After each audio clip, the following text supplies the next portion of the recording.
Alors bonjour, bonsoir à tous.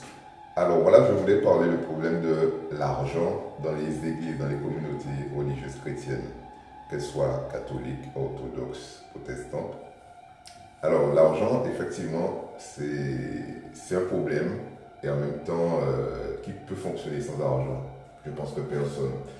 Donc effectivement, c'est normal que vous allez dans une communauté, vous participez à une communauté, que vous donniez. Ça me paraît logique. Puisque vous êtes participant, il y a un espace, il y a un lieu, il faut payer l'électricité, il faut payer le lieu, il faut payer la location. Enfin, il y a des choses à payer. Donc c'est normal, vous participez, que vous payez un minimum. Bon, le problème c'est que dans l'argent des églises, il y a deux catégories. Il y a ce qu'on appelle la dîme et les offrandes. La différence entre les deux, c'est que la dîme, c'est limité, c'est un pourcentage, c'est 10% de vos revenus.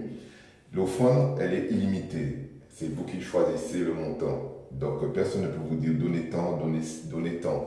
C'est l'offrande, logiquement, c'est vous qui estimez ce que vous devez donner. Et là, il n'y a pas de limite. Alors, le problème de la dîme, c'est un problème particulier, surtout dans les églises protestantes. Bon, les églises catholiques orthodoxes, c'est un peu moins flagrant. Mais chez les protestants, ils font, notamment les églises pentecôtistes, évangéliques, etc. Pas toutes, hein, mais beaucoup.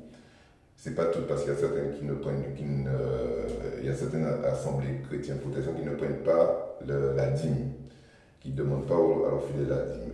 Mais les autres, ils demandent la dîme, mais en fait, le problème de la dîme, c'est que vous voyez bien dans le Nouveau Testament, c'était effectivement d'actualité. Dans le Nouveau Testament, ça n'existe plus, sauf lorsque Jésus est interpellé par les pharisiens, il parle de la dîme, vous donnez la dîme du cumin, la dîme de la menthe, etc. Et effectivement, parce que la dîme, c'était lié au temple. Par contre, une personne peut décider de donner la dîme, c'est son problème.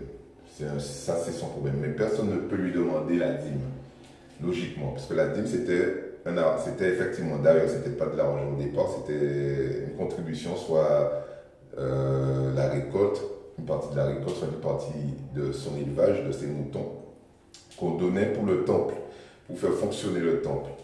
Donc c'était ça, c'était pour le temple, le fonctionnement du temple. Maintenant, il n'y a plus de temple, il n'y a plus vraiment de temple, il y a des sacrifices, etc.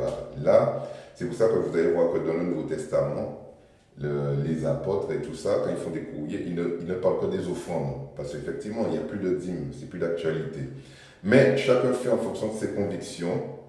Mais la dîme, si quelqu'un veut donner la dîme, c'est son problème. Mais c'est son problème seulement à lui. On ne va pas l'obliger.